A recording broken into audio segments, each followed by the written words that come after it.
Welcome to today's edition of the Rush 24/7 podcast. Greetings, my good friends. It's great to have you here. Been eagerly looking forward to today's broadcast the moment yesterday's ended. And here we are back at it and ready to go. 800-282-2882 if you want to be on the program, and an email address lrushbo@eibnet.com. I have to tell you, I sometimes have to dial myself back. You know, I'm aware of everything. It's my job. I keep up to speed, and I have a blessed memory. The brain chemistry I have is such that my memory is wonderful. And sometimes it's helpful, and other times it ends up being frustrated, such as this whole situation with Bill O'Reilly and Fox News. Let me ask you a question. Have you ever wondered why not a single left-wing media figure is ever the target of advertiser boycotts?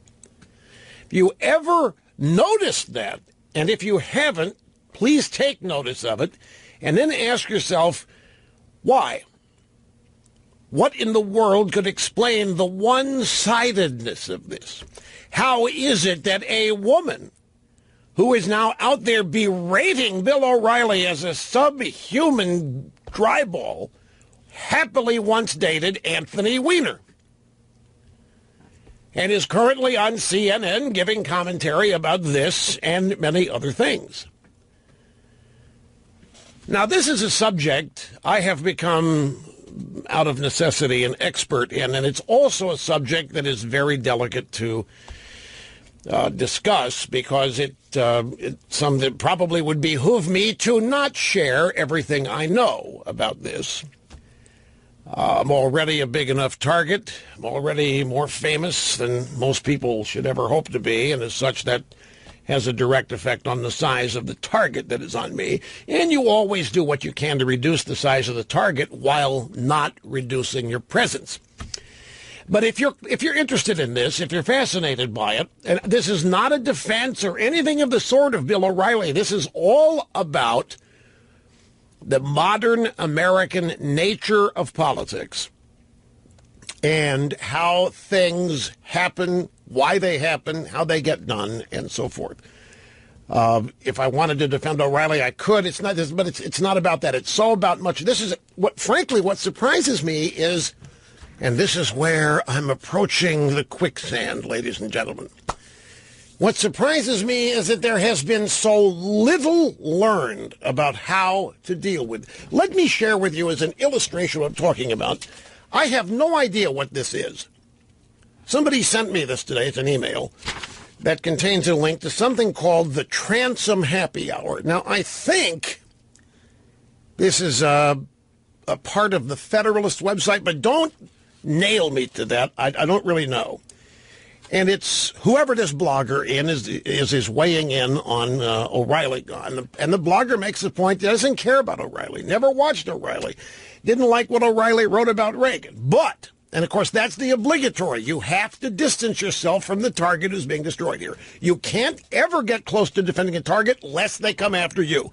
So you have to say, I don't care one way or the other. Bill O'Reilly, Bill O'Schmiley, Ted Baxter, doesn't matter to me.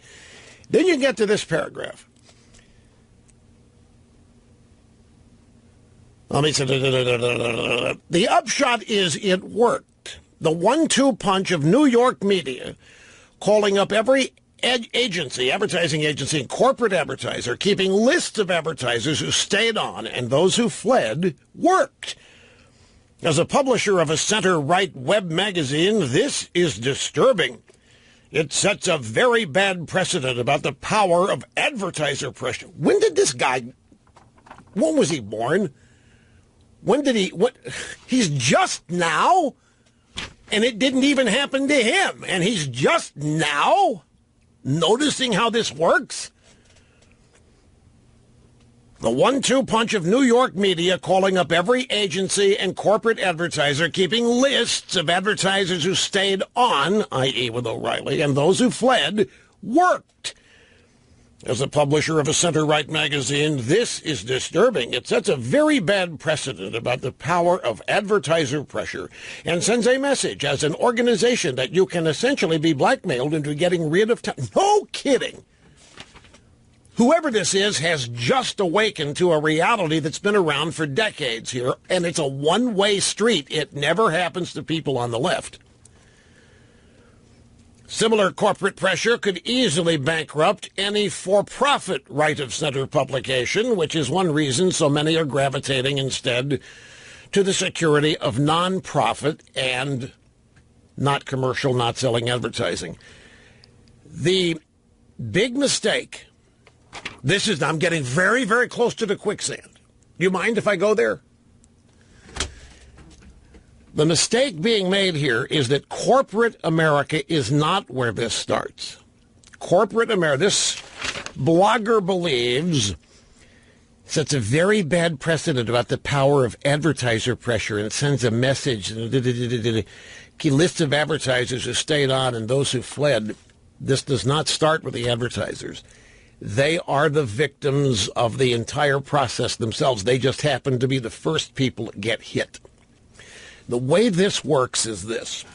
The New York Times runs a story, and the story talks about how valuable O'Reilly is to Fox News and how much money O'Reilly is generating. And this irritates everybody that reads the New York Times. They don't want to see this.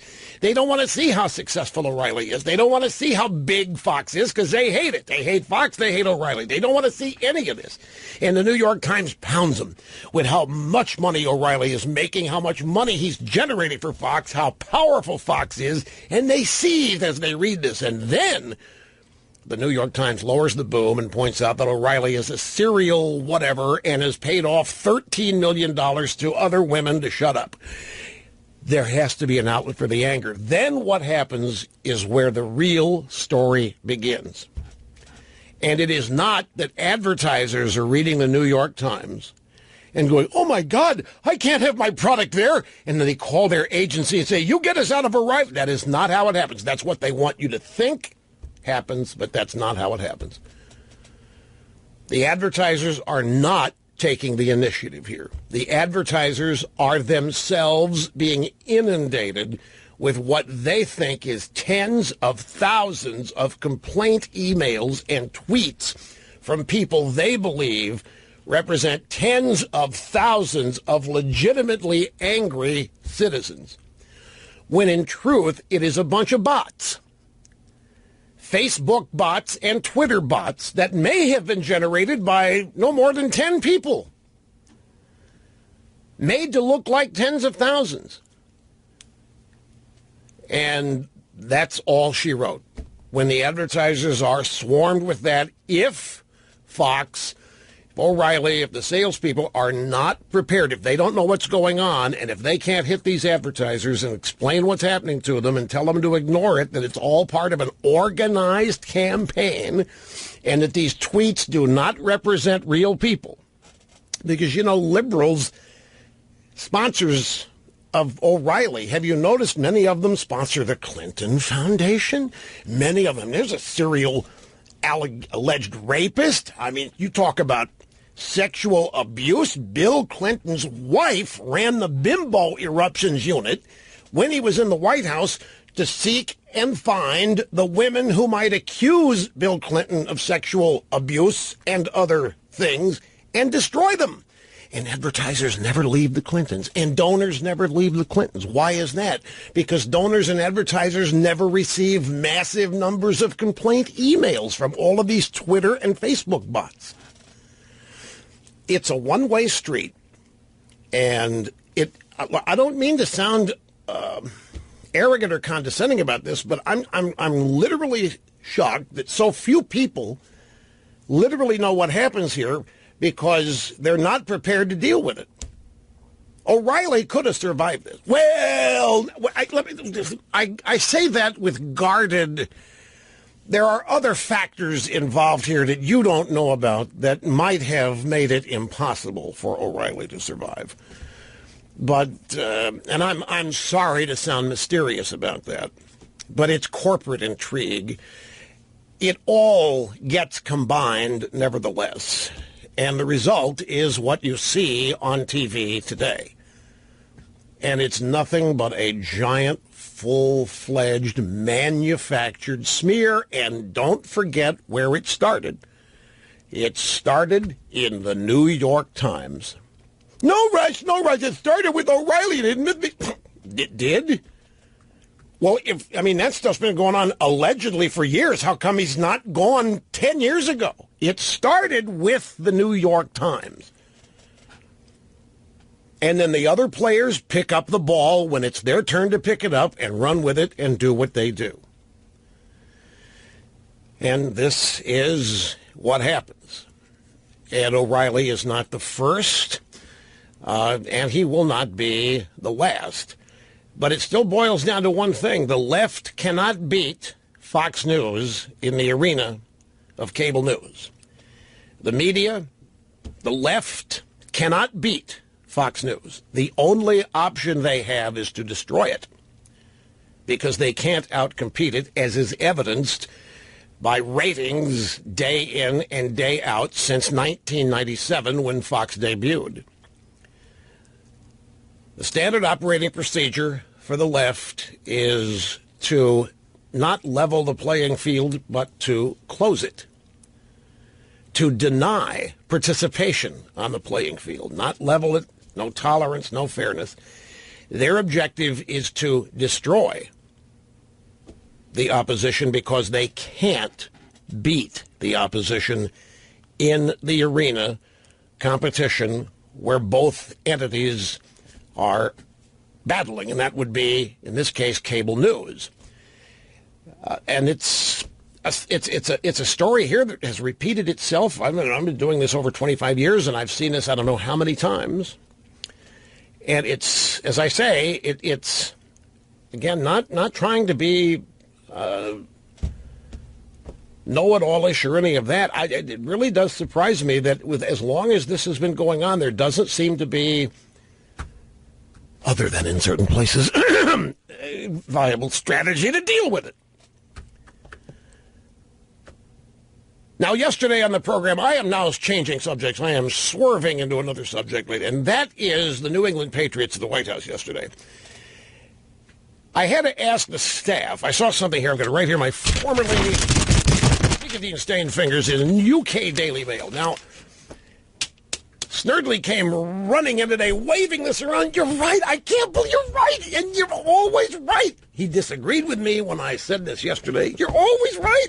He even wrote it right. Rush, right again. So I asked the staff, did I say what I told? Did I say that on the air yesterday? And they said, no, you didn't. Okay, so here's what happened. As you know, the New England Patriots show up at the White House yesterday to be honored and celebrated by President Trump at the White House. And a late scratch, the star quarterback Tom Brady. Family issues cropped up. Brady was not on the original list of 6 who were not going to attend. He was, as I say, a late scratch. People then began speculating what really is going on. So Snerdley, and I told everybody, and I must have done this during commercial break, I told them what's going on here. And that's what Snerdley came in waving, and they didn't believe me. Come on, that can't be. I said, we may never know, but I'm telling you, don't doubt me. You know, even the people closest to me, who have learned now never to doubt me, still do. It's amazing I have a strong spine, constitution, sense of self. Otherwise, I'd have been whittled away here to nothing more than a skull full of mush myself. Anyway, what I said to them was, what does he say here? Family issues? I said, okay, possibility. His mother is sick. It was his mother and dad's anniversary yesterday. However, what I told them happens to be verified. Read you the headline. Did Giselle stop Tom Brady going to the White House? Supermodel posted an anti-Trump tweet on the day the president hosted her husband's teammates. Giselle Bundchen posted and then deleted a tweet promoting anti-Trump rally. Supermodel promoted a climate change march in Washington. tweet posted the same day her husband, Tom Brady, skipped White House visit. I asked Snerdley, have you ever wondered, you probably haven't because there's no, have you ever wondered why Leonardo DiCaprio is such a lost, totally gone climate change fanatic? Snerdley said, well, Hollywood, no. He once dated Gisele Bündchen. Oh, I said, yes. So I told them all yesterday, the truth is probably that Gisele, and I'm real thin ice here too, folks. I can't believe how close to the quicksand I'm walking today. But I told him yesterday, I have no doubt here that the message went out. We don't want pictures of you smiling with that pig. For your future, for our future, we don't want that. I wasn't even going to mention it till Snerdley comes running in here waving around the UK deal. Mike, I can't believe you're right again. And I'm not right about just that. I mean, there's all kinds of... Are the Democrats tired of winning yet? Ossoff is running around still calling about the win for the ages. Mika Brzezinski on MSNBC today begged Obama to come back and lead the Democrat Party, and I said, go for it. Man, that's the best thing we could have for Obama. He's the architect of the Democrat Party's electoral disaster. They want him back, bring him back. Keith Ellison, who ran for chairmanship Democrat National Committee, we're working on getting the audio of this, doesn't want Obama. Nope, he said Obama's the problem. Obama's why we're in the electoral hinterlands. Anyway, there's that. Any number of other things. We just barely scratched the surface here. So hang on, folks. We'll come back. We'll continue before you know it right after this. On the cutting edge of societal evolution. Okay, we have the Ellison soundbite. Let me do this so we get it done and move on. MSNBC host asks for Obama to come back and save Democrats. It'd be Mika Brzezinski on PMSNBC. She was, it was an interview with the former White House advisor Valerie Jarrett, pining for the days that Obama was the head of the Democrat Party. She said, could you do me a favor? Could you ask President Obama or something? Could you ask him to come back and save the party and tell him what to do? So, yesterday, Minneapolis, University of Minnesota, Humphrey School of Public Affairs, the vice chair of the Democrat National Committee, Keith Ellison, spoke on the future of the party. There was a Q&A. Question, was President Obama responsible for some of the failures of 2016? And if so, how? Yeah, he was. And look, I'm a great fan. Whoa, stop it. Stop that. Recue this. I want to make sure everybody hears this. Question, was President Obama responsible for some of the failure of 2016? Now, I want you to give a 2-second pause here before you hit the bite. I'll slate you for it so people don't miss what Ellison says. Was Obama responsible for some of the failure of 2016? If so, how? Yeah, he was. And look, I'm a great fan of President Obama. I'm totally voted for many things that he supported. Dodd-Frank, Affordable Care Act, I can keep going. Wonderful achievements. But Barack Obama could have been a better party leader. And I think that the fact that he wasn't has put his legacy in jeopardy. Your legacy is not a building that he's going to construct in Chicago housing his presidential papers. His legacy is the work that he has done, which I believe is tremendous. But given that we did not, we lost a lot of state house seats, governorships, secretaries of states, his true legacy is in danger. And I think that he can't say that he wasn't part of those losses. I mean, who else? Who else was responsible for this? Guy sounds like me. This is getting dangerous. Greetings and welcome back. Al Rushbaugh and the Excellence in Broadcasting Network and the Limbaugh Institute for Advanced Anti-Leftist Studies. And kick off with the phones now, a little early, Cape Coral, Florida. Nick, glad you called, sir. How are you? Thank God, really good, Rush. I just wanted to give you a question right off the top of my head. Your implication, are you implying that this guy Brady is such a pusillanimous male that he's going to listen to the rantings of a wife who's obviously not wrapped too tight believing in this global warming nonsense. Sounds like you're doing a lot of implying there, my man. I mean, you know, I'm very fascinated by your use of the word pusillanimous. Yeah, that's it, pusillanimous. I'm very, very, very intrigued by that.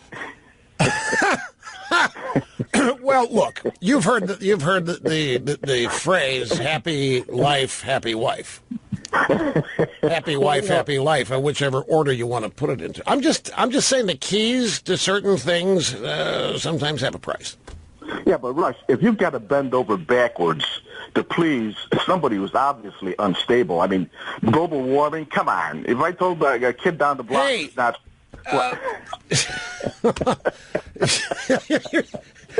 I guess I'm going to have to live in the quicksand today. If I go everywhere you want me to go there. Look, I didn't imply anything. I just read a headline. Did Giselle stop Brady going to the...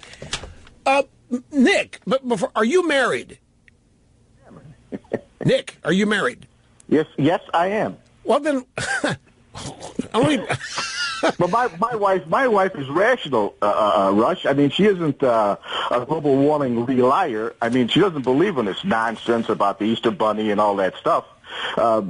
She's a rational, reasonable, logical woman. This is why I married her. Well, congratulations. Plus, she's her inane, if she has ever any inane suggestions, I don't listen to.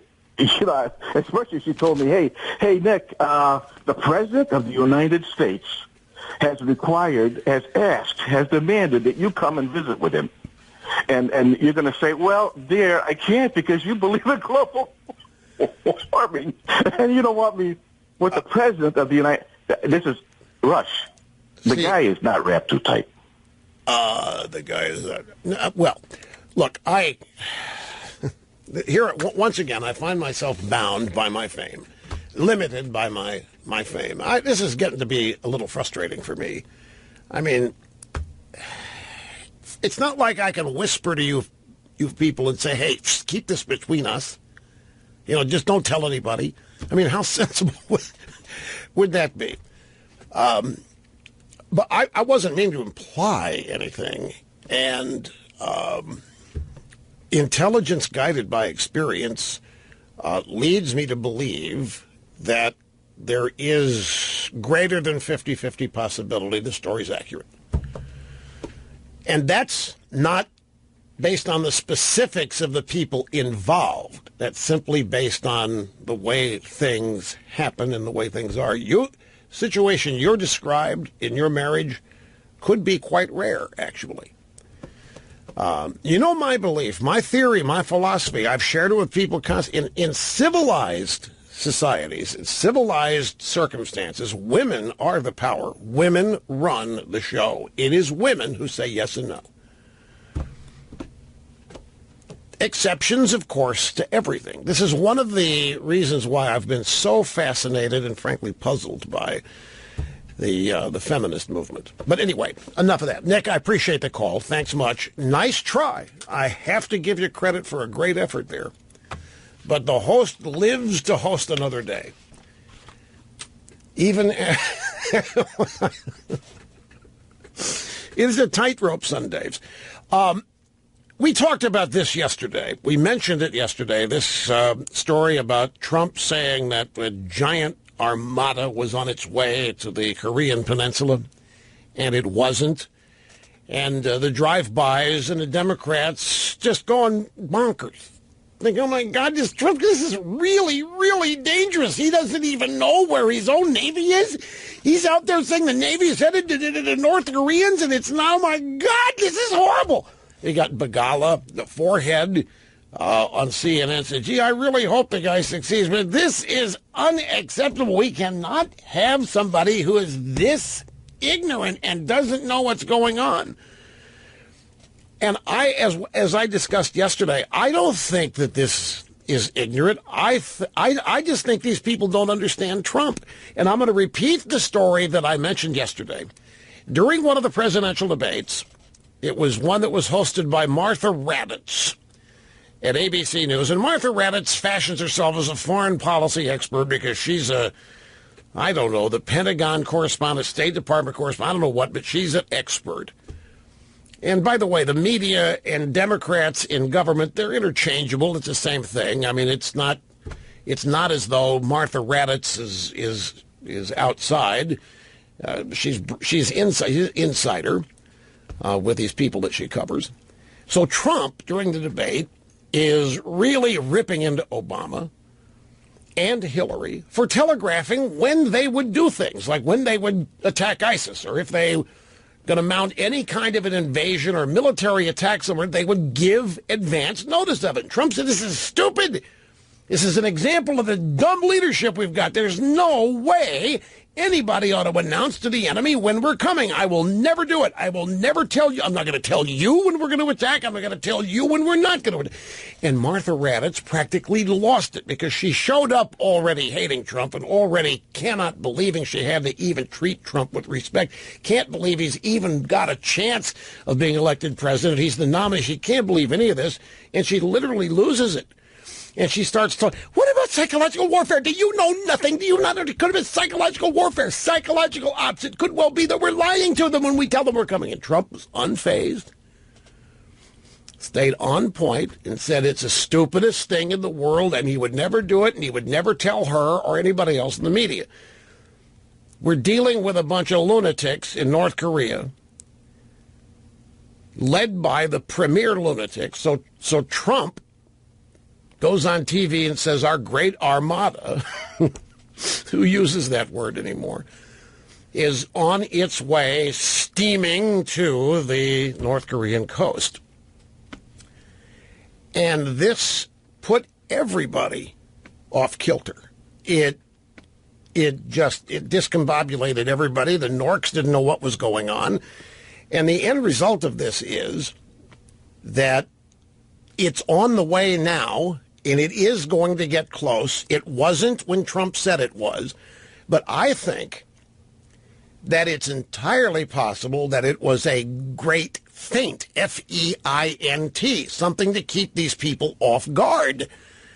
I mean, they're madmen. You don't deal with them rationally.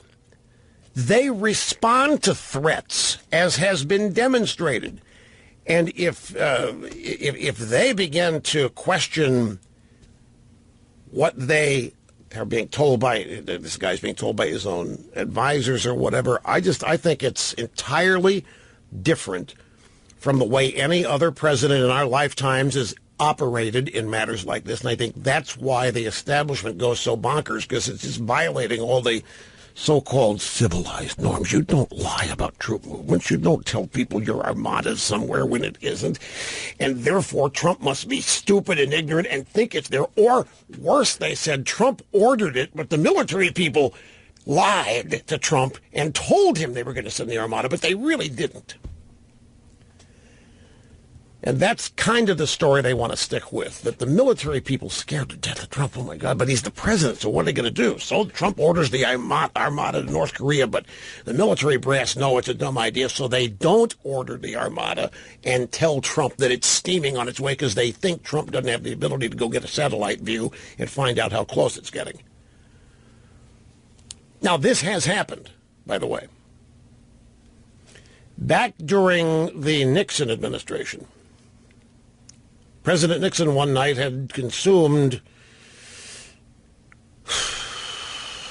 a bit too much adult beverage and ordered an attack on Damascus. That's in Syria, for those of you in Rio Linda. And the advisors to Nixon late that night had to tell him that the attack sequence was underway when, of course, it wasn't. And I have this on good authority, but that was a protective measure. I don't know if that's been written publicly about or not, but don't doubt me on that. That did happen. But this is just part and parcel of the media doing what they can to make as many people think that Donald Trump is mentally unstable, deranged, and not all there, and poses a great threat. And it's all oriented toward that day in the future where they desperately want to begin impeachment proceedings. Brief timeout. Back with more after this. Welcome back, my friends. Having more fun than a human being should be allowed to have. The census has some new information out here. And it gets even more intriguing and curious and fascinating and puzzling about our dear millennial generation. The upshot of the data released recently is that more Americans 18 to 34, are you ready for this? More Americans 18 to 34 now live with their parents than with a spouse. 4 decades ago, in the mid-1970s, young American adults, 18 to 34, were far more likely to be married and living with their spouse away from their childhood homes. But that is no longer the case. There are now more young people living with their parents than in any other arrangement, says the Census Bureau. What's more, says the study, almost 9 in 10 young people who were living in their parents' home a year ago are still there today, making living with mom and dad the most stable living arrangement. The number one living arrangement today for Americans 18 to 34 is to reside without a spouse in the home of mommy and daddy. That is where you can now find 23 million 18 to 34-year-olds compared to the 19.9 million who are married and do not live with mommy and daddy. They are married and live with their spouses. The rise in young adults living at home coincided with a decline in the economic status of young men. Bingo. Talked about this yesterday. Do you remember the story from yesterday about millennial women being ashamed and embarrassed that they earn more than their husbands and boyfriends? I know it sounds unbelievable to a lot. If you're just hearing this, if you missed this yesterday, just let me repeat. Millennial women, a huge percentage, now report being ashamed and embarrassed that they earn more than their boyfriends or husbands. Now, you might be confused, because if you listen to Hillary Clinton or the average ordinary Democrat in the media, you think that women still earn 73 cents for every dollar a man earns.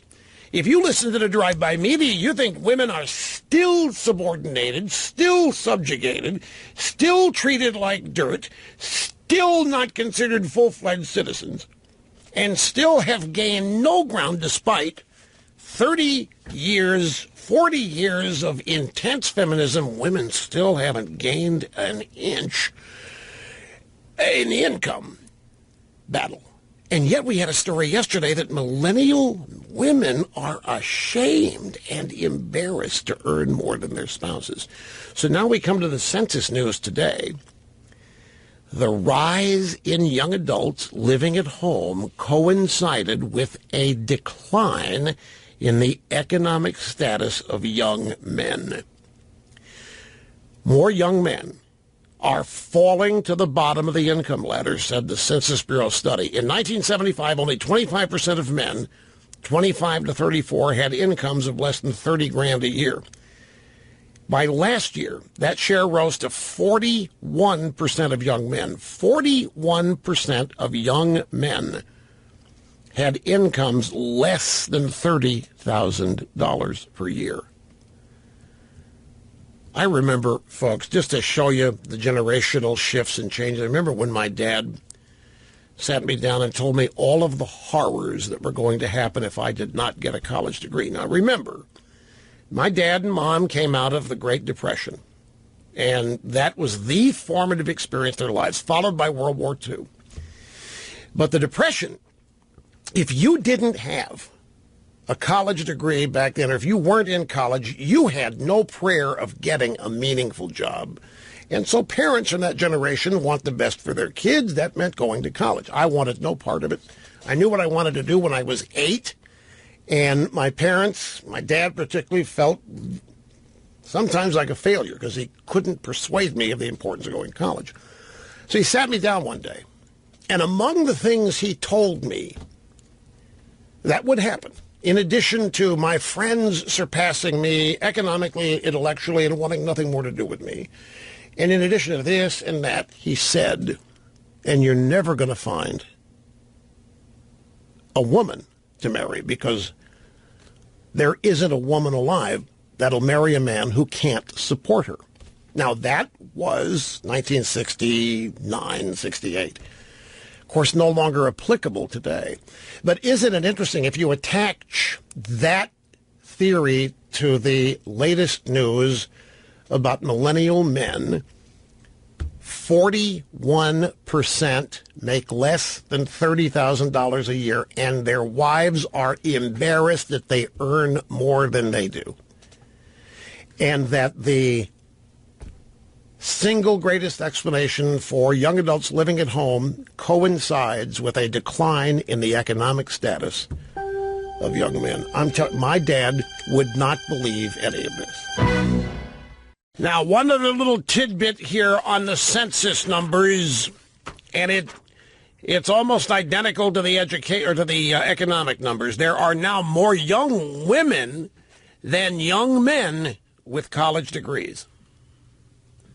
In 1975, it was the opposite. Young men outpaced women. Now more young women than young men with college degrees.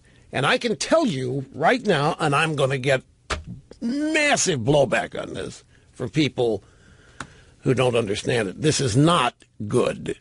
It is not an achievement. It is not great for the advancement of women. It's none of the things that you think you would associate with it.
Welcome back, my friends. Great to have you here. Rush Limbaugh with talent on loan from God.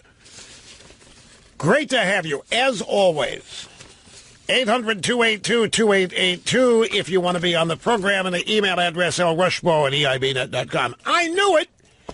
I knew there was going to be email outrage when I said that it was not a good thing that more women now have college degrees than men. I knew there was going to be blowback. And you know why there's blowback? Because everybody's been taught to look at men and women as competitive in the sense that men have been predatory and they have been discriminating, and men have been denying women. They've been discriminating against women forever, and now women are getting it. And that's not, A, that's not true. B, it's irrelevant, and it has nothing to do with whether or not it's good or bad that more women have college degrees than men. If you care to find out why, if you really, I'll get into it sometime later. I'm not going to do it right now, but the answers are just so simple. I will admit, going in, if I think I got blowback now, I'm going to give even more blowback when I give you the reasons why. But if you could just stop looking at things the way the left wants you to. The left wants, we're at war with each other and everything. Black versus white, male versus female, gay versus straight, transgender versus whoever, young versus old, American versus Mexican, American versus Russian, Democrat versus Republican, conservative, everything. The left pits every group of people against each other because the left needs victims. And the left wants to assign as many people as possible to victim status. And the biggest group of victims the left could ever hope to amass is women.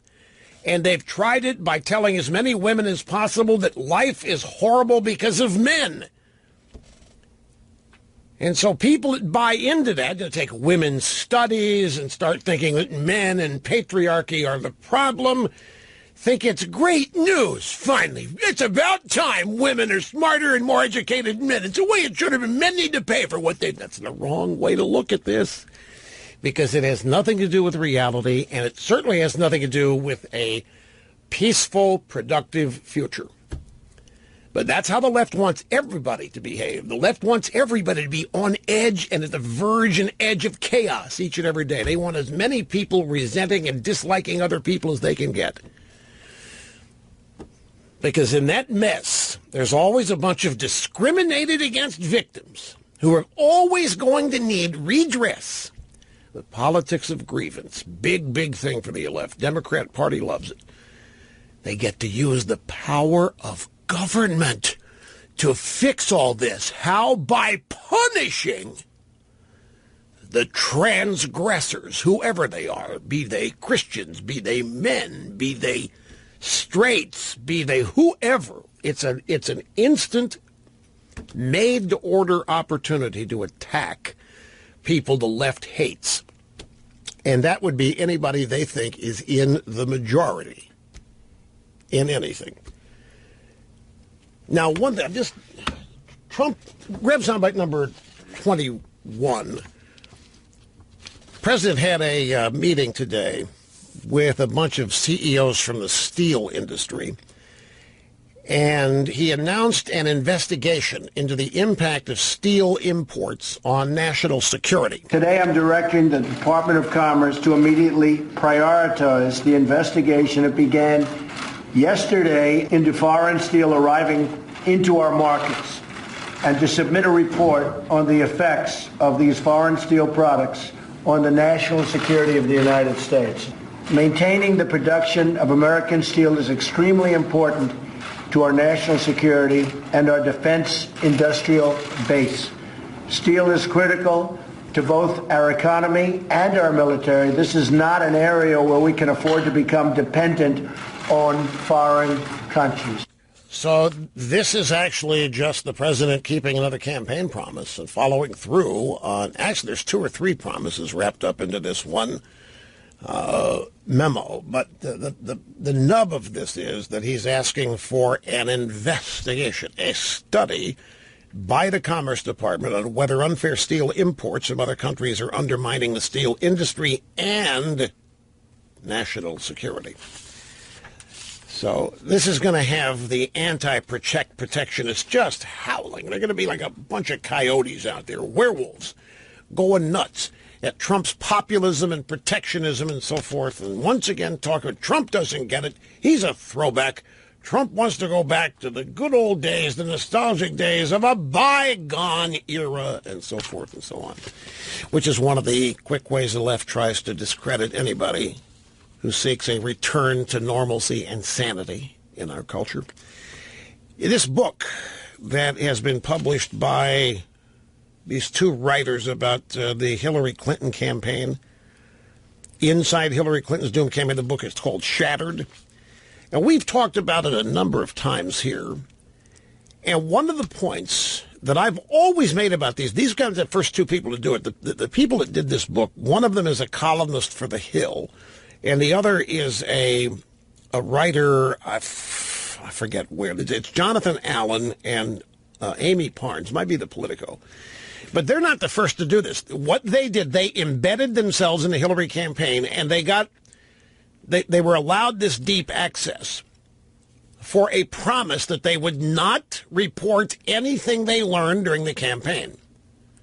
Now, hang on, because this is crucially important. If you're a Democrat and you're still doing a postmortem and you're still trying to figure out why Hillary Clinton lost and you really want to be truthful about it and you don't want to get sidetracked by this whole Russian insanity, if you really want to know why she lost, this book will tell you. But at the same time, if you are a Democrat and you really want to know why she lost, you read this book, you are going to be outraged at what these two reporters did. But as I say, they're not the first. The people that popularized this, they're not the first to do it, but the people that popularized it were Mark Halperin and John... the two guys, they had a show on Bloomberg, and they embedded themselves in campaigns, and they learned what was going on, and they saved every morsel they were learning for later in a book that came out. When the book came out, one of the questions that many readers asked, well, why didn't we know this during the campaign? You guys knew this and you held it? Do you realize you could have had some effect on the outcome? I mean, this is genuine reporting, and you agreed to keep it secret so you could personally profit from it? John Heilemann, that's right, John Heilemann and Halperin. It's the same thing here. These two people know exactly one thing. They know that the Hillary campaign was the exact opposite of the way it was being reported every day in the media. The Hillary campaign was being reported as run by the smartest people in Washington, and they were well-heeled, and they were well-oiled, and it was a smooth-running machine, and everybody liked each other, and everybody was the best at what they did, be it research, be it strategy, be it planning, be it get out the vote. Hillary had the best. She had the best. She held them over from 2008. From her campaign there against Obama. She'd also studied what Obama did, and she had put together the best campaign team that any candidate for president had ever had, and that was the narrative. And from there, this team believes what the media reports about them, and the media is reporting what I just said, that it's the best, it's the brightest, it's the smartest, it's the most strategic, it's the most experienced, it's just the toughest, the best. They've got taking anything for granted. And this gets reported. Then the polling data came out. The polling data was juiced. It was wrong. And everybody involved, remember, it's the media that runs things, not the Democrats. The Democrats are an arm of the media. So the media is out there writing everything about the Hillary campaign and how wonderful she is as a candidate, how wonderful her campaign is. The best and the brightest, doing the best every day. There's nobody that has a chance. Trump, on the other hand, doesn't even know what he's doing. His campaign staff doesn't know what it's doing. They get fired left and right. It's not even going to be close. It's going to be a wipeout. It's going to be an embarrassing landslide loss for Trump. This is reported day in and day out. And the people in the Hillary campaign read the media and they believe it. Who wouldn't want to believe all this wonderful accolades about yourselves? So day in and day out, month after month, this lie is reported. What this book has uncovered is that it was the exact opposite. It was not a good team. They were not the best people. They were not hardworking. They didn't get along with each other. They didn't respect Mrs. Clinton. Many of them laughed at her behind her backs. Many of them afraid of her behind her backs. Many of them noticing that she didn't do any work whatsoever. Many of them noticing that she and Huma are oftentimes off and away and nobody knows where they are. Everybody noticing that Mrs. Clinton's not putting out much of an effort, and it's generally chaos in this campaign. But the only two people that knew it are the people who wrote the book. Now, everybody knows it because they've just published the book. Now, if I am one of these irritated Democrat donors, and I'm out there, I'm part of the resistance movement, and I gave this Ossoff pajama boy clown, I gave him a lot of money, and I've got everything invested in getting rid of Trump. And I think the Russians stole the election. And then I come across this book, and I read this book about the Hillary campaign, I would blow my gasket. I would be asking, where the hell was this during the campaign? If this campaign was this bad, why was everybody lying to us about how clean and slick it was? And if it was this bad, how come the people in the campaign didn't know it was this bad? And if it was this bad, why did these reporters shut up and not say anything about it? Why did these reporters witness this horribly run campaign? And the answer is they did it for profit. They did it. They saved it for their book. So the Democrat Party was living month after month after month a gigantic lie, a gigantic illusion and delusion. And two people knew that none of what was written in the media, none of what was broadcast, none of the conventional wisdom about the Clinton campaign or herself, Hillary, was true. And they had to be quiet because they had promised their sources that they wouldn't reveal anything during the campaign and even after the campaign. We still don't know the actual people who leaked the actual information that makes up this book. And that is why, here in the New York Post, Hillary camp's scrambling to find out who leaked embarrassing info. Well, wouldn't that be the Russians? Wouldn't that be WikiLeaks? But why are they not looking there? The knives are out in Hillary Clinton's camp about who leaked embarrassing information to the authors of a bombshell new book about her doomed presidential campaign. There's a witch hunt underway, and it's not for Hillary. It's among her staffers looking for who provided the details for the book Shattered Inside Hillary's Doomed Campaign. It's by Jonathan Allen and Amy Parnes. We're told the details in the book, which depict the campaign as inept, could only have come from someone in the inner circle, like the Russians. Dennis Cheng, the finance director of Clinton's presidential campaign, has been sending out messages to determine where the leaks came from, or who are the traitors here. Dennis has been texting prominent campaign staffers asking who talked. Well, that'll get them to speak up. He's on a witch hunt, not to find Hillary, but to find out who talked to save their own skin, threw Hillary under the bus and Robbie Mook under the bus. The source added there's some speculation that Huma Abedin is the leak, that she cooperated to save her own reputation. Now, what does that mean? It means that Huma, who's sitting there at the right hand, the left hand, the top, the bottom of Mrs. Clinton, wherever Hillary wants her, Huma's there. So Huma saw everything. What? What?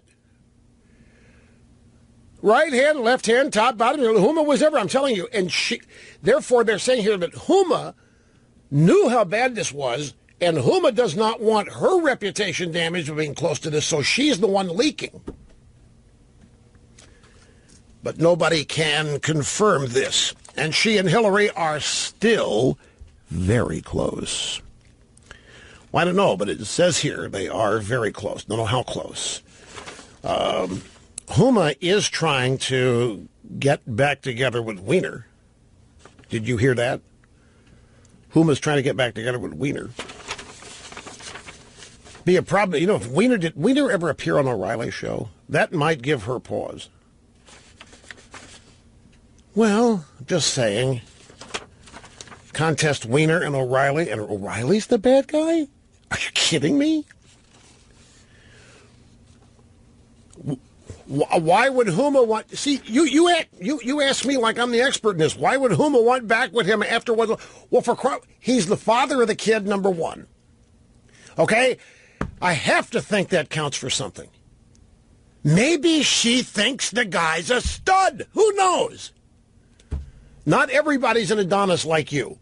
A universally recognized Adonis. To you, this guy is this stick-thin... Adam's apple protruding geek guy that you can't... Oh, they could get the teenage girl stuff. That's just men being men. Every woman knows that. I'm telling you how Huma would look at and you can't ignore what Mrs. Clinton thinks would be best for Huma in this. Remember now, left side, left hand, right hand, top, bottom. Huma's everywhere, wherever she needs to be. With Hillary. And then there's this as a companion story from the New York Post. Hillary Clinton spied on her own campaign staff. Years before Hillary Clinton's private email server became a campaign issue, Clinton spent a few months doing some digital snooping on her own staff. This is also revealed in this book.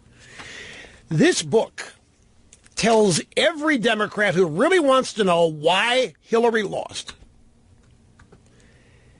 And I would think some people would be livid at these two reporters because they were there watching it. They knew, these reporters knew everything being written about this campaign was wrong. They knew the polling data was wrong. They knew that all these glowing stories about Podesta and Mook and Jen Psaki and all these other people being the best in the bread, they knew that this campaign was an embarrassing joke, and they didn't say a word so they could personally profit from it. This is a betrayal. But they're so deep into this Russian business, I guess they can't let that go now. Okay, back to the phones. Bill in Atlanta, welcome, sir. Great to have you on the program today. How are you? Thank you so much, Rush. When you were talking earlier about Bill O'Reilly, and I'm really was hoping you would address this issue. And I'm the same age as you, and the first one of these cases I can remember is Anita Bryant in the 70s, who was the spokesman for Florida Orange Juice, and they destroyed her career for coming out against gay rights. And this was at a time when vast majority of public support was on her side, but it didn't matter. Right. So it just shows to me how a small, very vocal group can wield outsized influence. Well, that is a point. But in examining this, and it's a fascinating aspect of it to me, and I've delved into it, I've had to. Why does it work? And I know the answer to that. The small number of people are able to make themselves look, regardless of the era, like they are the vast majority when they're not. A man, a legend, a way of life. So I checked the email during the break, and somebody asked me I'm glad I found this, by the way. I mean, you would not believe how many thousands of emails we get here just during the program. I'm glad I found this. Somebody remembered the opening segment of the program and talking about this fiasco with O'Reilly and Fox News that I pointed out. It all started not with O'Reilly and whatever he's alleged to have done. This all started in the New York Times. And somebody said, what's the big deal about that? Well, now, it's kind of obvious to me, but if it isn't, then I'm happy to explain it. There are two aspects of it. The fact that it starts in why did the New York Times do the story? Out of the blue, they want to do a story on O'Reilly or Fox with whatever number of payouts to women over. Where'd this come from? Nothing just comes out of the ether, folks. They're not sitting there at the New York Times waiting for ideas to pop into their heads, and then 1 second some report, you know what? I think I'm going to do a story on what a sexual harasser Bill O'Reilly is. That's not how it happens. This is the reason that it starts in the New York Times is important is because the second aspect is the corporate intrigue that I mentioned that is also behind this. And it's, I don't work there, so I guess it's not any quicksand, but there is a battle for power going on there between sons of Rupert Murdoch and Rupert. And they are not conservatives, my friends. In fact, they are, what's a generation before millennials? That's what they, X. Their friends are all liberal. Their wives, one of their wives works for the Clinton Global Initiative. One of the wives, when this New York Times story, you can't keep the man on the air. You just can't. This is embarrassing. It's embarrassing to watch. It's embarrassing to Dad's company. You can't do this. And the fact that the story ran on the New York Times was of such profound shock, sadness, and embarrassment that they felt they had to do something. That's why the fact that it started on the New York Times is crucial. There are two reasons for it being important. The fact is that it starts the Times not just appearing out of nothing, out of the ether. Okay, so here's the timeline. Story, New York Times. How long did it take before you started hearing about massive advertiser defections? Just a day, right? You think that was natural? No, this was a campaign, folks. That's why some of this is so frustrating to me, that even after all this time, these campaigns are not immediately spotted for what they are. And therefore, people are not able to deal with them. And this one should have been expected, given what's been gone on the last 2 years there. They should have been ready for this. But you see, the bottom line is they were. Fox is not, it's not going to be the way it is for long. There's a massive, well, I don't say massive, but there's a shakeup coming. And it's generational. It's generational and political. It's just, it's like anything else. Nothing ever is constantly the same. There's change everywhere. But it's been amazingly easy. I mean, to sit from a distance and watch this, it's amazing how easy it appears, at least to me, that this massive and rapid transformation is occurring. Anyway, back to the phone. Steve in Springfield, Massachusetts. Great to have you on the EIB network. Hello, sir. Oh, Rush, wow, this is a tremendous honor. Spare me if I sound a little I first listened to you on TAG in Worcester in the late 80s. But anyway... well, that makes you a lifer. I mean, if you've been around since the late 80s, you've been around since the beginning. Yeah, but I'll tell you, two things that I heard on your show really reshaped my analysis of liberalism. One of them, when you said it was actually the news media that was controlling things, and the party was just an arm. But also that piece on by David Greenfield, which really kind of like shook up my thinking as to how diabolical the liberal movement is. This isn't just arbitrary stuff. They've gone way beyond just political propaganda. What they're doing is they've completely hijacked the language and learned how to do things with subtle nuances that a lot of people don't even pick up on. You know, you are, and I don't mean this to take away from you. I'm actually very happy to hear it. You are one of many people who have given me feedback that my reading and interpretation of that piece by Daniel Greenfield was of profound enlightenment to them. Because it was a great piece because it did cast all of this in a different light. It's not just left versus right politics.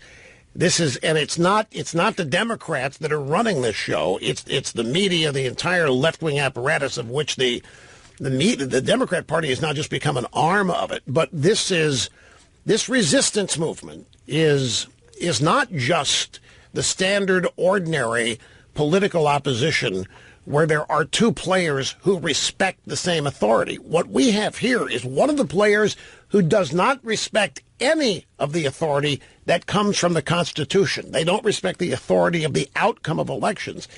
And I bet that's probably what opened your eyes and made you see it for something different than the way you've been looking at it. Well, but plus another thing, too, is I'm almost beginning to look at the left as kind of like a confrontational, or rather almost like an anti-ideology. I think they would switch their entire agenda if it suited their purpose. They create these absolutes like climate change, like all of a sudden there's no such thing as science or testing your theories anymore. It's almost like they're trying to bring us back to the dark ages when, the earth was flat and all the sun, the moon, and the stars revolved around the earth. No, wait, hold it a minute. See, let me try to correct you on this gently. That's the wrong way to look at them. You're giving them way too much credit for intelligence.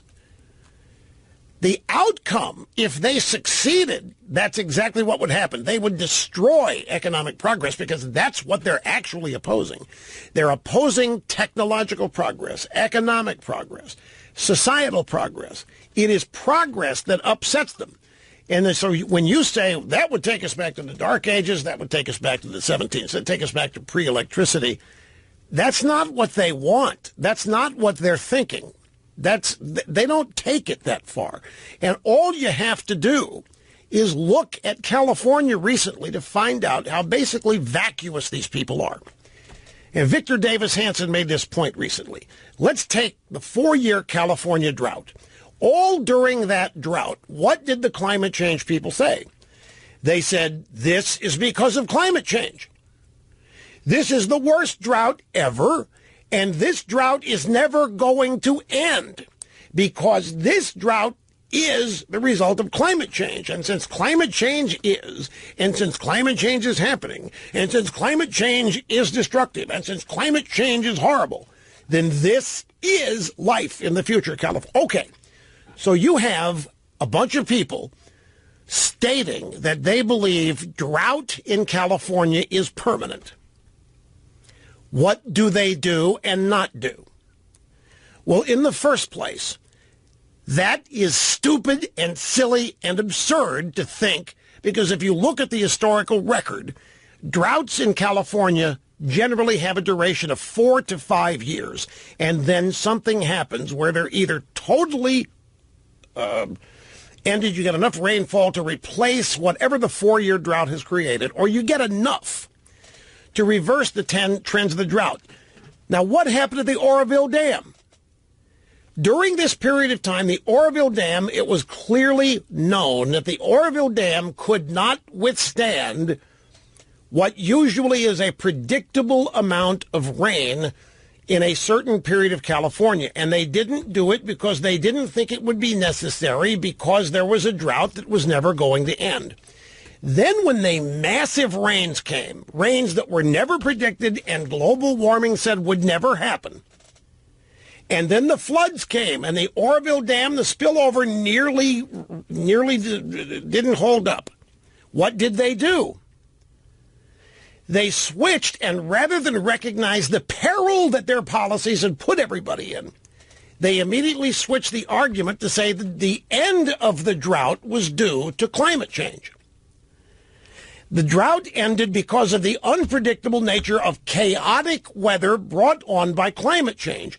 The point is they had prevented the state from spending any money on infrastructure to deal with modernization and upkeep.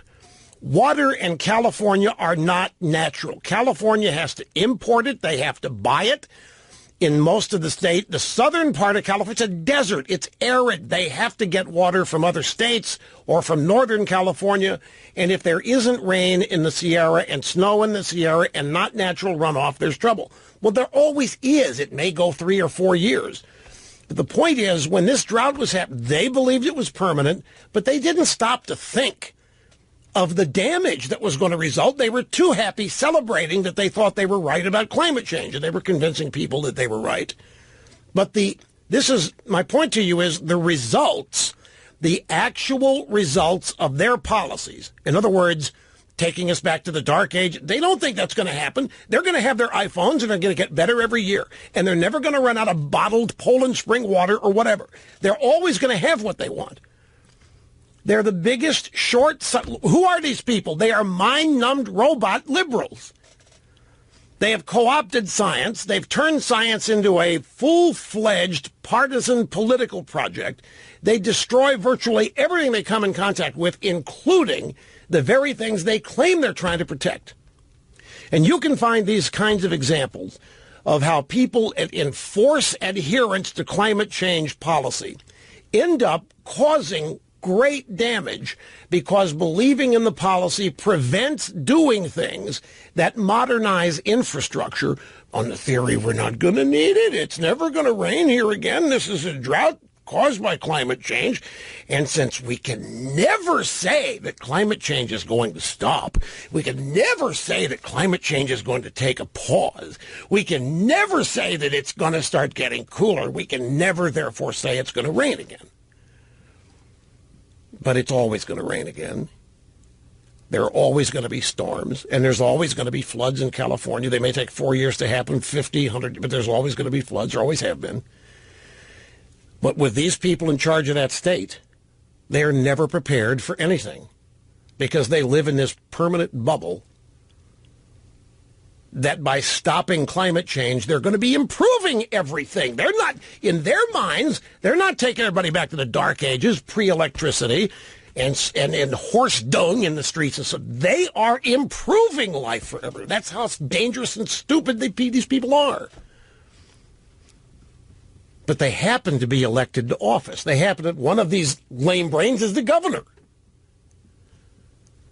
The people of California have no chance as long as these people continue to run that state. You can see it deteriorate each and every day. No, you think Hillary Clinton's the only woman with a testicle lockbox? What? Do I need to remind you again? What do you mean, who else? Who else might have a testicle lockbox? People still arguing with me about why Brady didn't go to the White House yesterday to be with the Trumpster and his teammates. Anyway, Leanne, as we head back to phones, Chattanooga, Tennessee. Welcome to the EIB Network. How are you? Well, thank you, Rush. It's an honor, and I want to thank you for helping me about 15 years ago understand the difference between liberal and conservative, and understand that I was conservative Republican. Thank you very much. I appreciate it. I really do. And why? But about O'Reilly, I've been almost bleeding from the eyes ever since all this junk started. The snowflake journalists, they're supposed to be strong women. They can sit on TV and hold their own with anybody and argue back and forth. And the certain ones, I think Shannon Bream, Martha McCallum, Jenna Lee, others are just, I love them to death. And I think they're strong enough to handle themselves. These little snowflakes who get boob jobs, and hair extensions and false eyelashes and 7-inch heels and spandex dresses and cutaway leather like they're going to a nightclub. And then when somebody takes the bait, it's, to get all teary and run to a lawyer. Get over it. I mean, it's maddening. I used to work someplace where a man would always, he had a little gathering of women, and he would tell off-color jokes. And first time that happened, I thought, you cannot do that anymore. You can't, no. Well, I mean, you know what I did? I mean, even if she's wearing hair extensions, spandex, and 7-inch heels, you can't tell the joke. But where I worked, this guy would do that, and I said, that's not for mixed company, and just walked away. And from then on, he said, I don't think Leanne's going to like this one. And I'd know to leave. But if he had followed me to my desk and kept saying, hey, listen, this is good, then I might have had a reason to go to HR or something. But I can handle myself. And I think McCallum, any of these women could say, in a nice but firm, clear way, take a hike. I don't appreciate that. They get all cheery. It's like, I need to save space. I'm a strong journalist, but he said something that made me just feel so bad. I mean, it's disgusting to me. Well, and here's the thing, Leanne, you have not, obviously, I'm engaged here in a bit of speculation. My guess is, because of your experience, as I am deducing from listening to you, and your age, you probably have not come under the influence or spell of the modern era of feminism. My guess would be that even when you have encountered it, you've rejected it. And yet, you'd be amazed at the number of women today who are particularly if they are college graduates. They've taken women's studies course. They've been conditioned to think of men this way. They have been taught what to do if this kind of behavior they sense has been aimed at them. It's just different eras. You come from an era where a guy gets fresh with you and you slap him or you insult him and you send him away with his tail between his legs. There's a different era of how that's dealt with these days, particularly in business. But I'm glad you called. I really appreciate your perspective on this. I have to take a break, though, now. I'm out of time. Thinking of 7-inch heels, spandex here. And the fastest 3 hours in media just keep rolling along fastly. And we've only got one big broadcast hour remaining, and we're going to get to it quickly as soon as we get through our obscene profit and local news break here at the top of the hour. We find out what's going on where you live, and then we'll be right back.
You know, it's really getting it's getting somewhat confusing out there in trying to keep up with what is and what isn't. For example, Earlier this morning, there was a story that focused on Paul Ryan, Speaker of the House, who said, we're getting really, really close to getting a deal here on Obamacare, the replace and repeal. I should say replace and repeal. And making it sound like, hey, we're getting closer, going to come back from our recess here, and we're going to get to work, and we're very close to having a deal on health care. And then this afternoon, the Treasury Secretary, Mnuchin, has said we are on the verge of having a deal on tax reform. Now, the line on that has been getting worse and worse and worse. It was originally going to be August, and then, we're going to still shoot for August, so we're not sure. And then it became, I don't think we're going to make it by August because we're not going to have health care done. And if we don't get health care done, we don't have the savings in there that we can then use to have tax reform. Now, Mnuchin, we are pretty close to major tax reform. So the Trump administration is letting it be known that these two primary and huge issues are actually being worked on, and if we are to believe it, major progress is taking place. And I'm just going to tell you, that... I have a story here from the, the AP. Runoff in Georgia House race could test Trump, opposition. I am of a firm belief that the Democrats remain in huge denial. And I'll tell you why.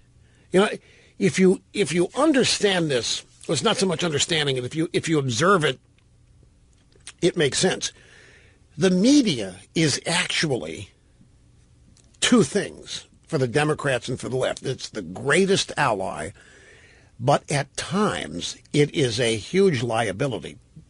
And I say that in the sense the media lies. The media is always presenting a much rosier picture of things that people on the left, i.e. progressives and Democrats, believe, such as during the presidential campaign. They believed Hillary was going to win the landslide. Media told them every day. They believed Hillary was going to win. Media polls confirmed it every day. Every day there's their old buddy Nate Silver out there, and every day Hillary was between a 73 and 95% chance of winning. Every day. And now the media is lying to them about Georgia. They're lying to them about how practically a moral victory on Tuesday for this Ossoff pajama boy guy. And now they're practically guaranteeing an Ossoff victory in the runoff. So they're creating, with these misrepresentations and these delusions, they're creating all these expectations when the truth is that the Democrats are losing their shirts. As a party in the electoral process, they are in dire straits. They have not had this little power, political power, since the 1920s.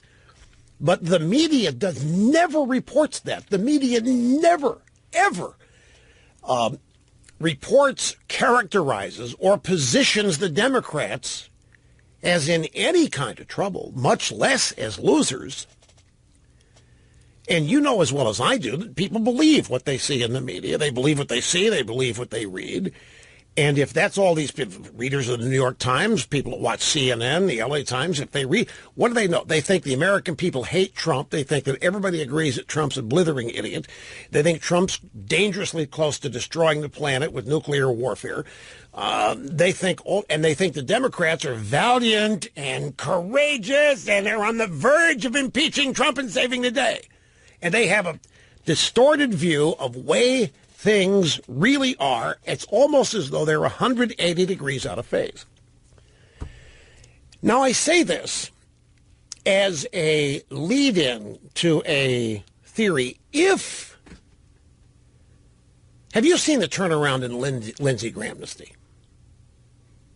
Well, let me find the soundbite here. And folks, are you aware that Maxine Waters, our Maxine, this glittering jewel of colossal ignorance, Maxine Waters, has become the biggest rock star in Democrat politics to millennials? Do you know that? You may not know that. But I'm telling you There is no bigger star in the Democrat Party today among millennials than Maxine Waters. I'll get to that in a jiffy, certainly before the program ends. Right now I want to find, sound bites 12 and 13. Now, we don't have any sound bites of Lindsey Graham prior to these, but you know, Lindsey Graham hated Trump. Lindsey Graham said before the election, I would just as soon lose and my party be in the wilderness for a generation than win with Trump. He hated Trump. He and McCain were on the warpath against Trump. They despised Trump. They couldn't handle Trump. They couldn't look at Trump without getting sick and throwing up. It was visceral hatred and disgust. And now Lindsey Graham is one of the biggest fanboys of Donald Trump ever since we launched the salvo on Bashar Assad in Syria.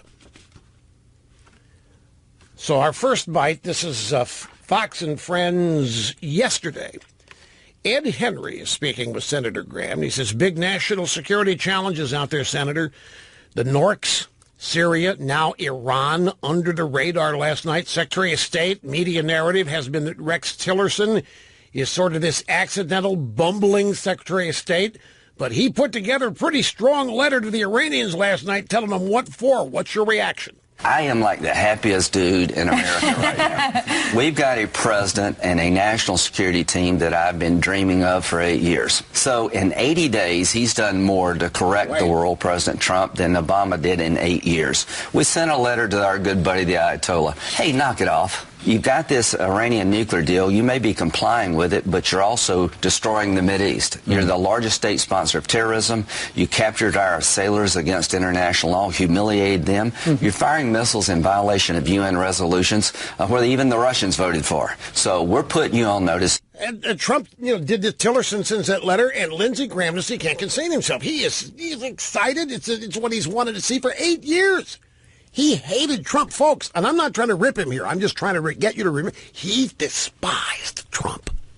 Now, I have a reason for all this. Hang in with me. Here's the next bite.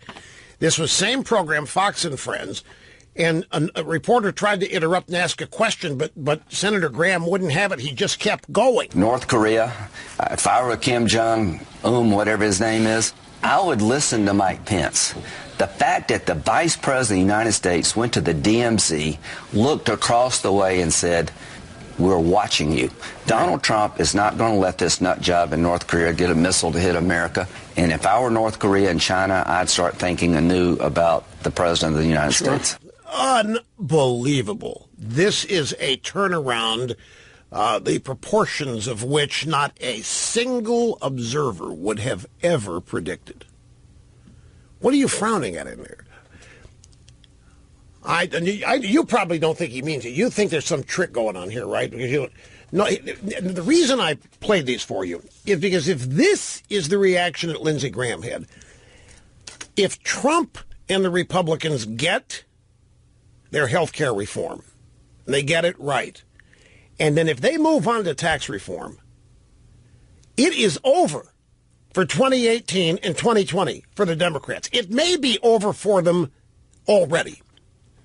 They may already have cooked their goose for both these upcoming elections. But if Trump gets this done, because remember now, the left in this country believes the BS that they see in the media every day. They think the exact they know of not one Trump success.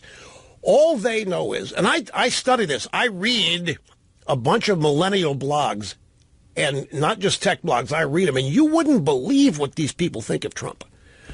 And they think everybody agrees with them. They think the world is laughing at Trump. They think Trump's the biggest laughingstock, and they are embarrassed because of this. And the only thing they know, they read the New York Times, they listen to CNN or watch CNN or whatever, that's it.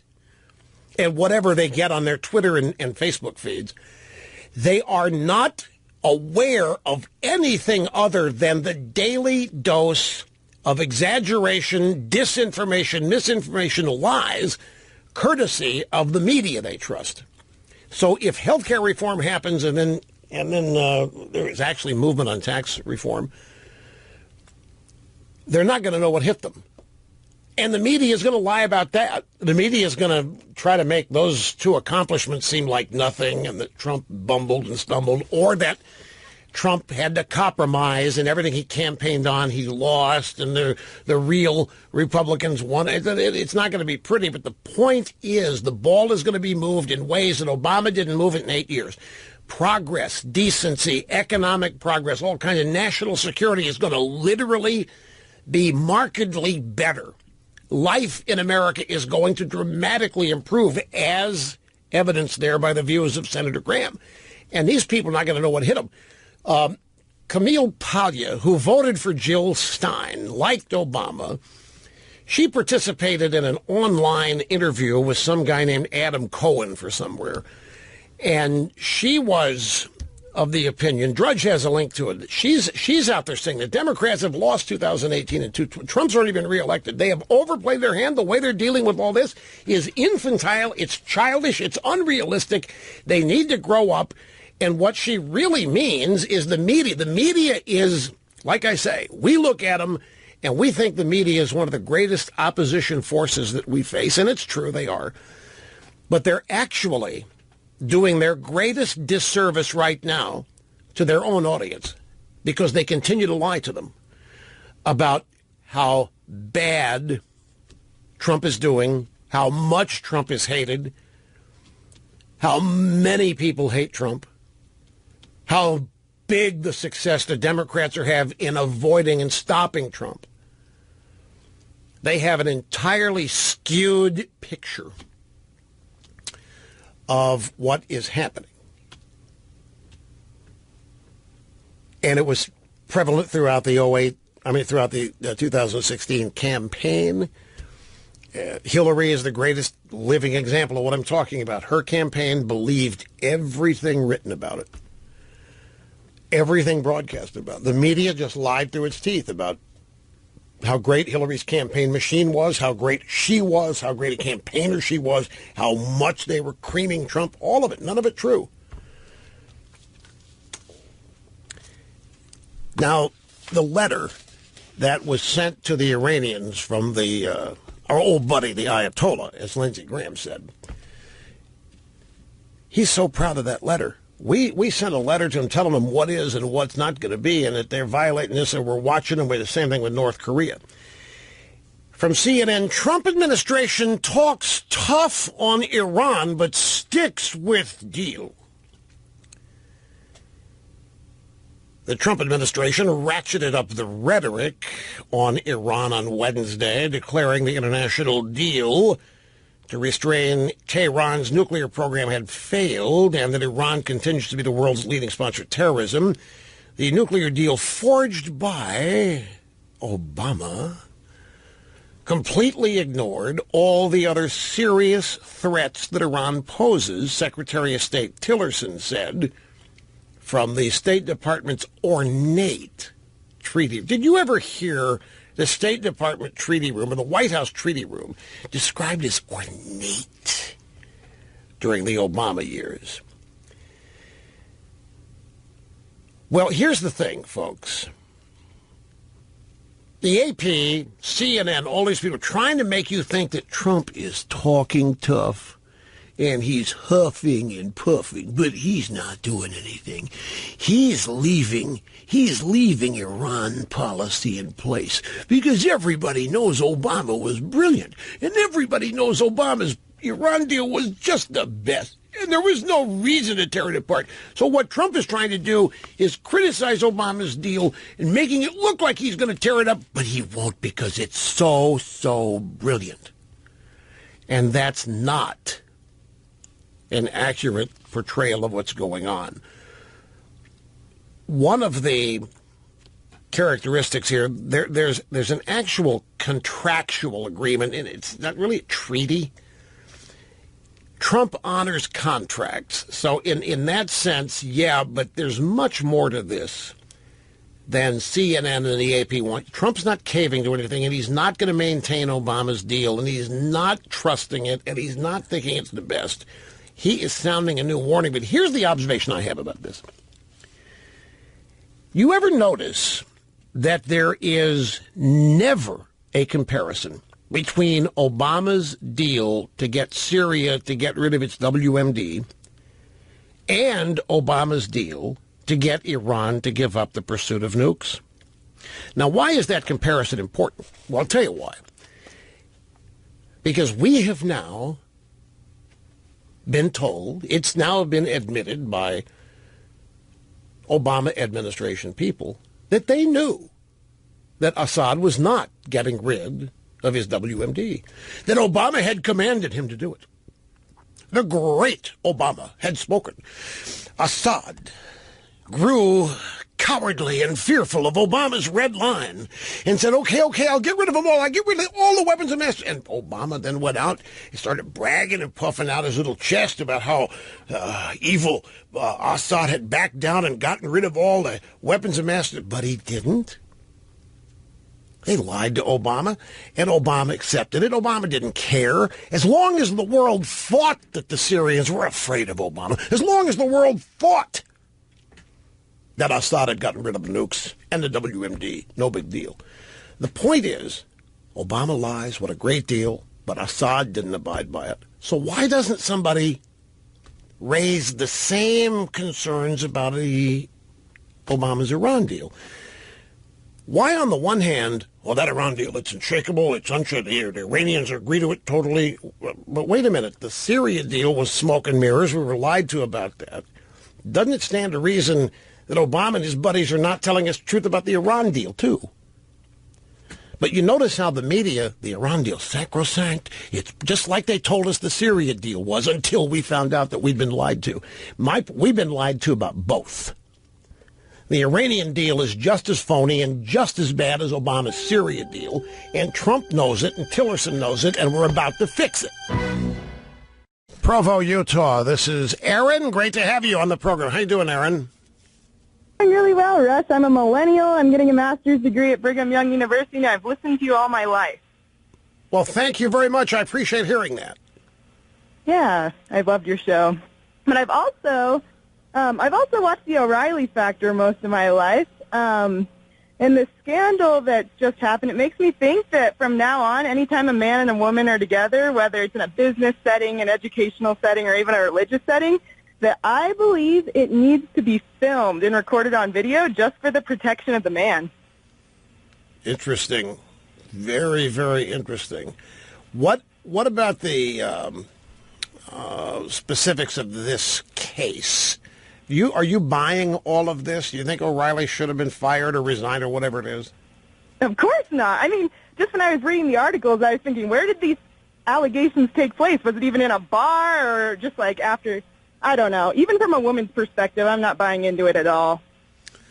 I find this interesting because the way the media portrays this, once again, we are to believe that women all over this country are outraged and they have had it, and they want people like O'Reilly done away with and put in the cemetery. Now, can you hang on to the break here, Aaron? Oh, of course. I thought you might, and I appreciate that you will, because I want to explore this further with you about some of the things that we have learned both in the census and in other data about millennial women. I want to see if it applies to you. Hey, before we get back to Aaron, I need to do this. I meant to do this earlier. I need to give a shout-out to Mike's Cigars down in Miami Beach.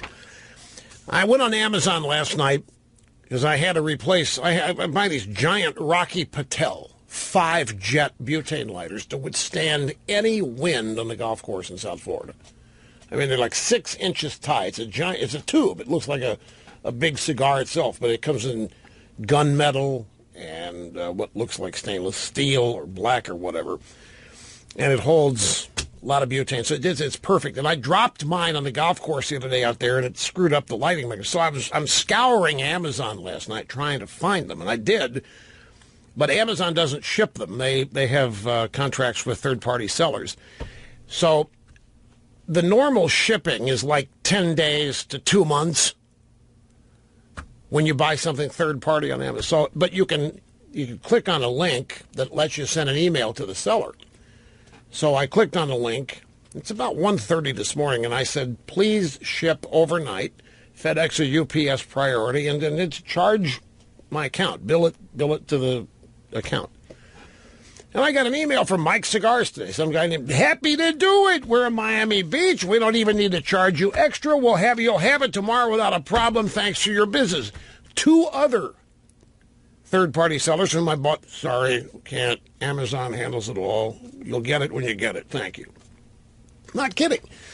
So I wanted to give him a shout-out because the guy mentioned to me in one of his emails that they have as an objective to become as good at customer service as Amazon is, since they've signed on as an Amazon third-party seller. Mike's Cigars in Miami Beach. You know that a place like Mike's Cigars in Miami Beach has to be a great little cigar place. It just has to. It's probably been there since Fidel, I'm guessing. Okay, now back to Aaron. Aaron, you're a grad student, did you say? So you've got your 4-year degree? Yes, I have my 4-year degree. I have one more to have my master's degree. Do you mind if I ask some personal questions? You don't have to answer them, but I'm just curious. Oh, I'll answer them. Are you married? No, I'm not. Boyfriend? Not right now, unfortunately. Well, here's what we have learned in the last couple of days from, one of it's from Census, the other is I think it's a Pew survey of millennials. And the first one is that more and more millennial-aged women are ashamed and embarrassed that they earn more than their husbands or boyfriends. Huh. You're laughing at that. Okay, well, share what's your reaction to that? Would you ever, if you earned more than an eventual boyfriend or husband, would you be ashamed? Would you feel embarrassed? No, I wouldn't be ashamed. Obviously, I judge him by how hard he works and the person and his future plan. Right, but no matter how hard he worked is fine. But he didn't earn what you did, you wouldn't lose respect for him. You wouldn't. No, that's ridiculous. And you wouldn't therefore mind being the breadwinner if that's what eventuated. No, if that's what we figured out, then no, I wouldn't mind it, I guess. Figured out what? What? Family-wise. Aha! That's it! Folks, that's it. How are we going to take care of our kids? That is the key to everything. If you're mad at me when I said, here's the second bit of news. The second bit of news, actually there's 3 parts. The second bit of news is there are now more millennial women with college degrees than millennial men. And I said to the audience, folks, you got to stop looking at this men versus women thing as a versus, as a comparison, as a getting even. That's not a good bit of news. You don't want that to be the case. And if you care, I'll tell you why later. And I have people emailing me thinking I'm a lughead, I'm a chauvinist. How could I dare think that it's a bad thing that more millennial women have college degrees than men? And there are answers to it, but I'm not prepared to give them yet. I just want to get your feedback on that right now. What's your reaction to that? I think it's great that more women are getting college degrees. Okay. I don't know. You're not troubled by any aspect of it? No, I think it's great. Let me give you a hypothetical. As much education as we can. Okay, what is your graduate study in? What do you want your? I'm doing food science. I had a minor in chemistry. Food science, minor chem. Okay, let's say you get the education you want. You come out of there, and true to the survey, you get married, and you do end up making more than your husband. We'll assume he gets a degree too. I think you probably. But you make more than he does. But then you and he want to start a family. And what happens if the day comes when you decide that you want to spend as much, if not more time, raising your children than you do working in the area of your education, and then his income becomes primary? What then? Would you? Well, then we'd live within our means. I've always been a fan of that. I actually do want to be with my kids, so that would be ideal. We're dealing with profound maturity here, folks. How old are you? You're 24, 25? I'm 25. Yeah. 25. You are profound. You are so much. Well, I'll just say you are profoundly mature. You know how out of 10 people who would answer that question the way you did is probably 1 or 2. Oh, we live within our means.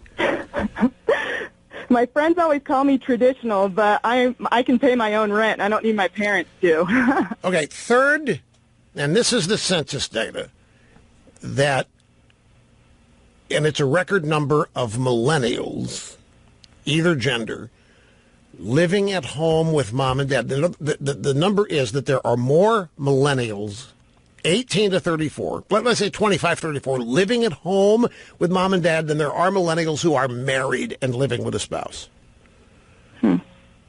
How's that? Okay, that's amazing to me. I can't believe that, actually. I can't believe their parents would put up with that. Hey, Amy, are you sure you're 25 and not 55? I promise I'm 25. I have a birth certificate, too. In what state? Idaho. Idaho, cool. Well, you know, this kind of explains Idaho, Utah, listening to this program, liking the O'Reilly, some of it explains. Anyway, you're great, Aaron. I'm really glad that you called. I appreciate you taking the time. Thank you. I've appreciated talking to you. This is probably one of the best moments of my life. Well, same here. We've enjoyed the heck out of it. By the way, do you, as a grad student, I'm sure you were maxed out on expenses and so forth. Would you like, if you don't have one, a new iPhone or a new iPad? Or if you have an iPhone, would you like some of the AirPods that are still impossible? Oh, my goodness. My iPhone 4 just died like a week ago. iPhone 4. You know, it was great in its day, but it has long been surpassed. Okay, so That's here's what my friends tell me.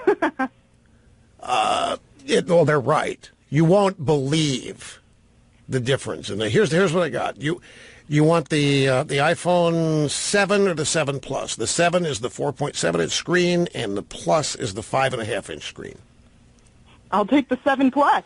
And what color? They come in two shades of black, jet black and matte black. And then there's gold, rose gold, silver, and bright red. Oh, wow. I'll go with the classic gold. Classic gold. Cool. And I'll send you some AirPods. Have you seen you probably haven't seen the AirPods. These are the wireless Bluetooth AirPods. You will not... awesome. You can activate Siri with just a double tap on one of the AirPods. You know what's cool about... I can't use them. It really makes me mad. Since I'm deaf and I have other things in my ears, I can't use them. But if you're on the phone with somebody... and you can have the AirPods answer the phone. Just tap on it, and the phone will answer. And you're talking to them, and somebody approaches you, and you want to talk to them. You can let's say you're listening to music. You tap the AirPods once. It pauses the music, and then you talk to your friend or whatever. When the conversation is over, tap the AirPod back once. Music resumes. It's just amazing. These things are so popular, it still takes you 6 weeks to get them when you go in and ask for a pair. Wow, that sounds awesome, Rush. All right. Well, you deserve it. You've earned it. This has been a great performance of yours here today.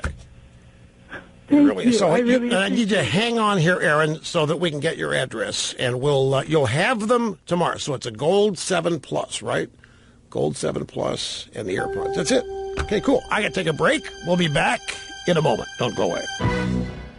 All right, folks, I'm going to have to do the Maxine Waters stuff tomorrow on Open Line Friday, because I literally have, if I use them all, something like 8 sound bites here illustrating the abject stupidity, idiocy, and comic relief characteristics of Maxine Waters, who, despite all that, has become the biggest star in the House of Representatives for millennial Democrats. It is the most, well, on the one, it's funny, it's scary, literally scary. And wait till you hear some of the excerpts from the piece in Elle magazine. The guy writes, I've never seen hero worship for anybody the way this guy has it for Maxine. Anyway, there's not enough time to delve into it now. I don't want to get started and have to do just a portion of it and then continue tomorrow. So we'll do it sometime tomorrow on Open Line Friday. Here is Susan in Jamestown, South Carolina. Great to have you. I'm glad you waited. Thank you so much. It's been like 10 years, so this is awesome for me. I just wanted to say, small point of correction, what Nick had earlier in the program, it's actually not that rare. Because if I looked at my husband and pulled a Giselle Bundchen and said, you can't go somewhere and you can't do this because of what I believe, he'd look at me and say, what the heck, are you crazy? And go do it anyway. Really?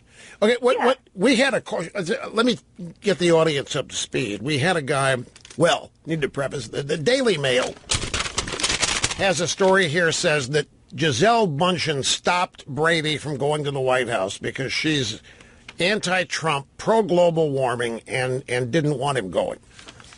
And so this led to a discussion here on the program where some guy called and thought that Brady would be very pusillanimous about this. But it led to a discussion of, do wives really dictate the behavior? Like if the wife says, you're not going to that, pal, then the husband doesn't go.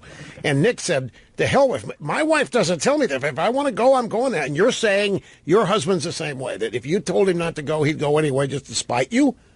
No, it would be just to spite me because, I'm sorry, I'm not for the world, but, I have seen the light. But he goes and does what he wants because he's a 40-year-old guy. He's an adult. He can do what he wants. Just the same as I'm 31. If I want to go somewhere and do something and he doesn't, I go do it. It's not just, it's just we're capable of thinking for ourselves and being our own person. Well, that's very mature of you. But in this, you see, I think I know exactly what happened here, but this is another one of those instances where I am too famous to divulge this because everybody I'm talking about could hear about it, because you people won't keep your mouth shut. I tell you, if I tell you and ask you not to tell anybody, one of you is going to talk, and it's going to get back to who I'm talking about. And then I've got to explain it. It's limiting. This kind of stuff, it just squeezing me in here. So I have to hint around at what happened. And what I think goes on here is something along the lines of, you're not going to have your picture taken with that pig if you want to run for the Senate, or if you want to, you better not do it. You better not do it. And then you fall back on happy wife, happy life. So my experience, I can't go there either. Damn. Okay. Not mine. I wasn't going to talk about me. I'm going to talk about other. Oh, well. I can't even get in a waiting pool on this, so I'm sorry, folks. There'll come a day when it doesn't matter, and I'll just unload everything. And I promise you I will. Here's Candace in Ocala, Florida. Great to have you on the program. How you doing? Oh, thanks for taking my call, to you and to Snerdley. I just wanted to mention one thing, and that's I'm glad Tom Brady is whipped, because I'm a Miami Dolphin fan, and back in the 80s, 81, 82, something like that, the Patriots brought out a convict on a snowplow. I don't know if you remember that. Oh, I do. Okay. And ever since then, I swore him off, and I said I will never root for him again. And then when Kraft and Benachek are friends of Trump's, I said, well, I'll break it, and I'll go ahead and root for him. And it was a wonderful game, but I would never have rooted for him any other time. So I'm glad he's whipped. I mean, I will never root for him again because Brady didn't show. Right. What she's talking about, there was a playoff game of the Patriots, a snowy day in New England, the old Schaefer Stadium, Foxborough Stadium, and it was, and they had the coaches. I think Ron Meyer was the coach, and the guy driving the ground crew tractor was a convict out on worker release that day, and the coach instructed him to go out there and shovel the area of the field where the ball would be held and the kick would be made in the field goal, and it won the game. And Dolphins fans forever think the Patriots cheated by sending the convict out there on the tractor to sweep away the portion of the field used for the kick. That's the sign of times to come. It was. No, but why are you say you're glad Brady's whipped? You say that as though you're confident that's the case. That I'm confident what? That he caved? Oh, yeah, I'm pretty sure he caved. I mean, I eat my words. I would be terribly sorry to say that if his mother is ill or has relapsed. But I got to say, got the couple of kids, got the beautiful wife. I think he caved. Okay. Well, that's Candace in Ocala, a self-confessed Dolph fan, and I'm glad you called. Thank you very much. Folks, we're out of time here for the caller portion of the program. A brief break here. We'll come back and wrap it up and hype what's happening tomorrow. CBS News reporting that the CIA and the FBI have launched a manhunt to find the leaker who gave all of those CIA hacker secrets, all of that stuff, to WikiLeaks. And it kind of surprises me because I thought that the first batch of stuff, like from Podesta to Democrats, was from the Russians. So why aren't the CIA and the FBI looking at the Russians here again instead of some lone leaker? Open line Friday tomorrow. See you then, folks.